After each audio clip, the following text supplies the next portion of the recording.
Well, my name is Criste and I'm running for the 72nd Wisconsin State Assembly seat.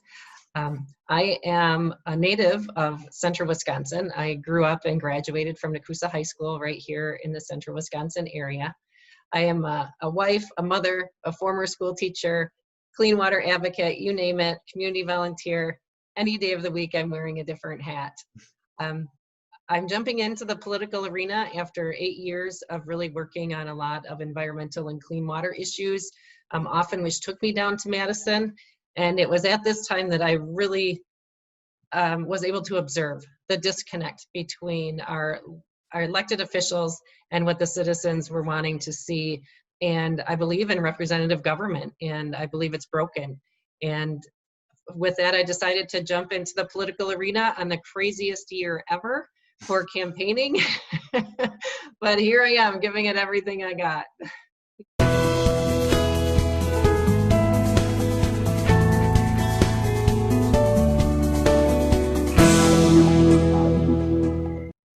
That is an excellent question.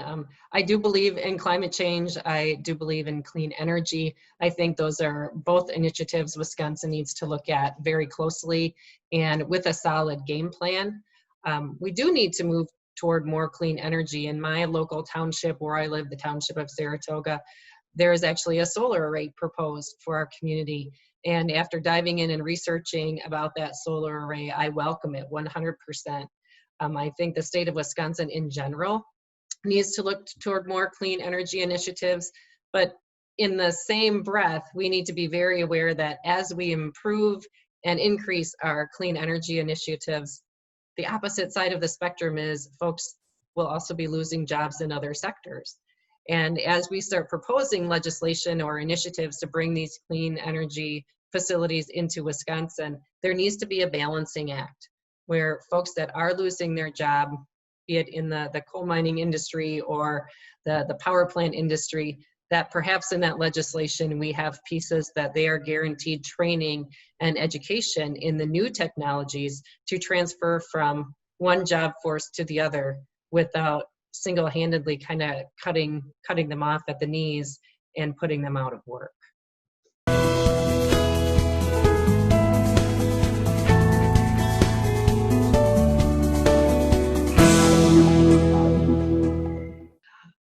Well, as a person that is a water advocate, I will tell you that I attended every single task force hearing across the state of Wisconsin except one. I missed one in Janesville. So I'm very versed on all the different things that were promoted through the legislative water quality task force. It is unfortunate that some of those bills were left on the table. I'm very happy to see that some of them did not pass. They were not all positive or beneficial. There were things throughout the Wisconsin Water Quality Task Force that were very positive, increasing the funding for our local land conservationists, increasing funding for watershed groups and progressive farming groups that are trying to find alternate ways to keep the water clean and keep their nutrients on the field. There were some very positive pieces of legislation in that regard. What was missing in those 13 bills was addressing, what I'm going to refer to essentially as the sacred cow, which is agriculture in regards to the large CAFO, concentrated animal feeding operations. Concerns with the amount of manure that was put on the land and the amount of nitrate contamination around these facilities was spoken about over and over and over at every single task force hearing across the state of Wisconsin. And that any bill that addressed that significant water concern was completely missing in those 13 bills. It was not unnoticed by the environmental community, but it is, the state of Wisconsin has a huge agriculture heritage, and it's a beautiful heritage. Unfortunately, the CAFO operator isn't the same as a family farmer, and that's legislation that was ignored. And it is pieces of the puzzle that have to be addressed in order to address our water concerns here in the state of Wisconsin.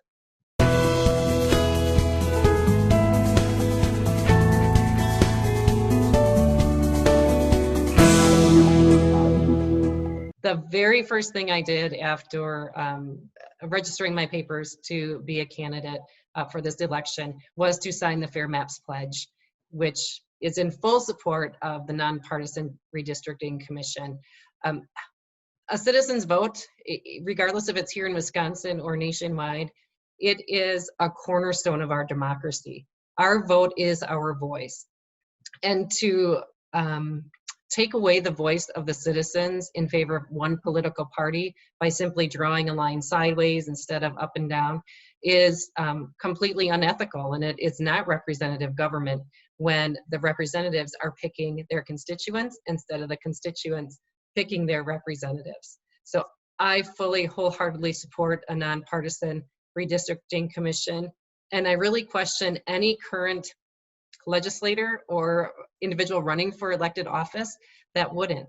It really says a lot to the integrity and character of the individual that doesn't want things fair and to be a true representative of the people. I actually would like to see it even go one step further. I would like to see an amendment made to our state constitution so we are never back in the situation where we are right now in the state of Wisconsin with such a horribly gerrymandered state.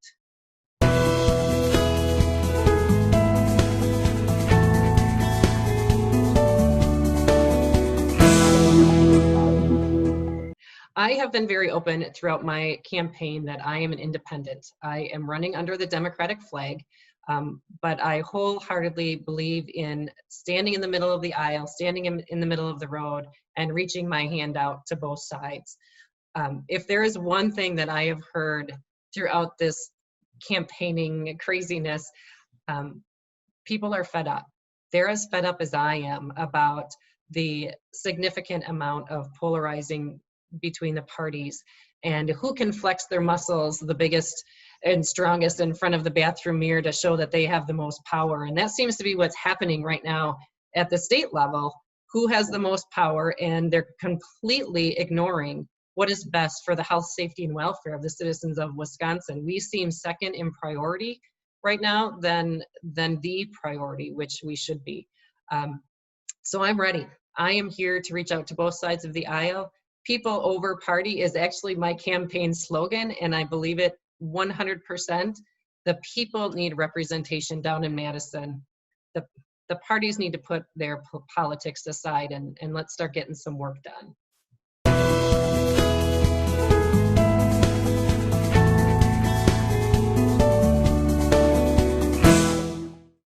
So considering the state of Wisconsin right now, and we are possibly facing a budget deficit, I think there is areas in the budget where we need to focus and maybe things that can be put on the back burner. Areas that definitely need focus are public schools, our institutions, especially with the pandemic situation right now. They have an increased expenditures in cleaning supplies and employees and staff and personnel to get those things done. We need to be making sure that money is getting funneled to our public schools. And with our economy teetering right now, healthcare is also another area where we need to make sure, regardless of where we cut funding in other areas, that our healthcare and our healthcare services are maintained at a high level during this difficult and stressful time of the pandemic.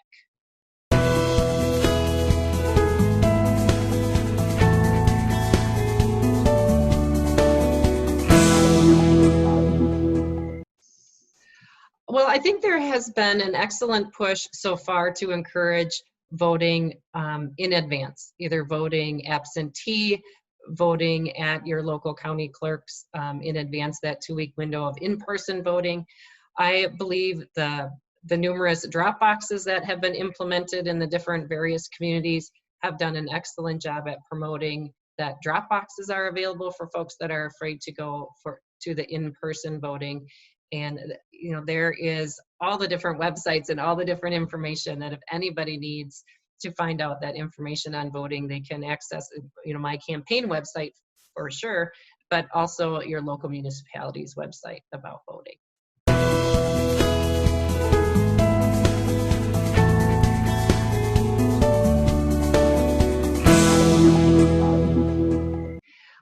School funding definitely at this time and place is underfunded in regards to just functioning of the school system and the additional expenditures of the pandemic. there are many ways that we could address the school funding. School funding formula is one of the biggest concerns right now in regards to, we are at the state of Wisconsin essentially funding two school systems. We have the one that we are constitutionally obligated to support, which is our free and appropriate public education. And in the state of Wisconsin, we are also funding a private school voucher program. And there is a place in Wisconsin for both. But public school education needs to be the first priority of the state of Wisconsin in regards to funding our local schools.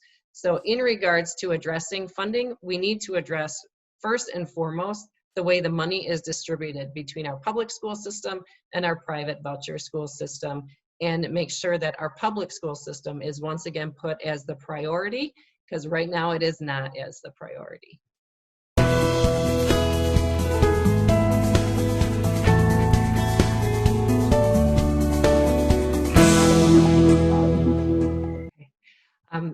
With the closure of the Verso Mill here in Wisconsin Rapids, which is the northern part of the 72nd district, that has been a huge hit to our local economy. Not only just 900 workers from the mill, but you have to look at the larger scope of things.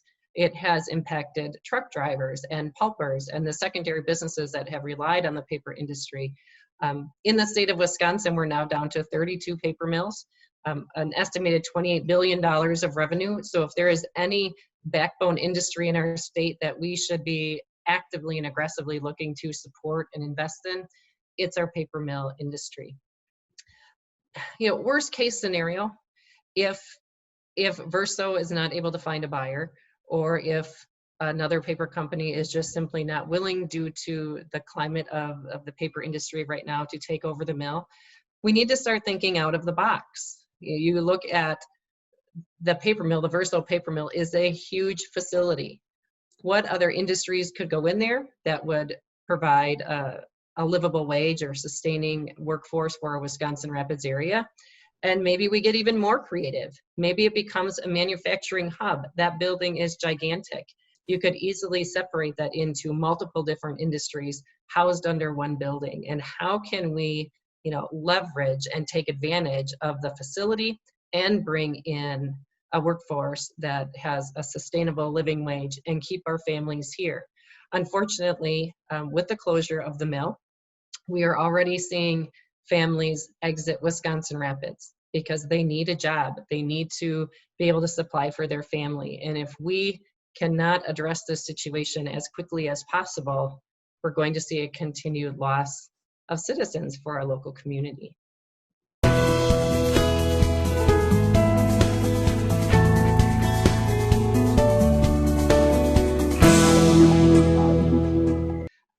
I think in general, and I believe that many citizens agree on this, that our local law enforcement and law enforcement across the state do a tremendous job. Unfortunately, like in any profession, there are those what we call the bad apples, or the folks that are out there more for a power trip than they are to represent the good of the people. I believe that we acknowledge the fact that there are, you know, bad apples in every career, and we hold them accountable to their actions. And we may have not seen that in our local community. You know, our local community is fairly peaceful. It has been for a very long time. And so sometimes it is hard for us to wrap our minds around what we see on the internet and what is happening. And people seem to take a polarizing view of right or wrong, when somewhere that the reality is really somewhere in the middle. So I do believe in supporting our local law enforcement. I believe our law enforcement is right there with us in wanting to also promote change, to make sure that the bad apples per se are held accountable, and it's bringing those folks to the table. I have never heard of anybody say that they didn't want them held accountable from either side of the spectrum, law enforcement or citizens. And it's bringing people together to understand what would that change look like, what is needed. You know, I am a white female in a predominantly white community with predominantly white friends. So for me to come in and say, here's my idea, this is how we fix it, as an individual that has never, ever had to tolerate or be oppressed by any type of situation, I think we need those impacted at the table. The citizens, of color in those lower socioeconomic communities need a seat at the table with law enforcement to talk about what those changes should be. For me to dictate change from my chair, where I have never had to deal with it, is pretty disingenuous of me as a person.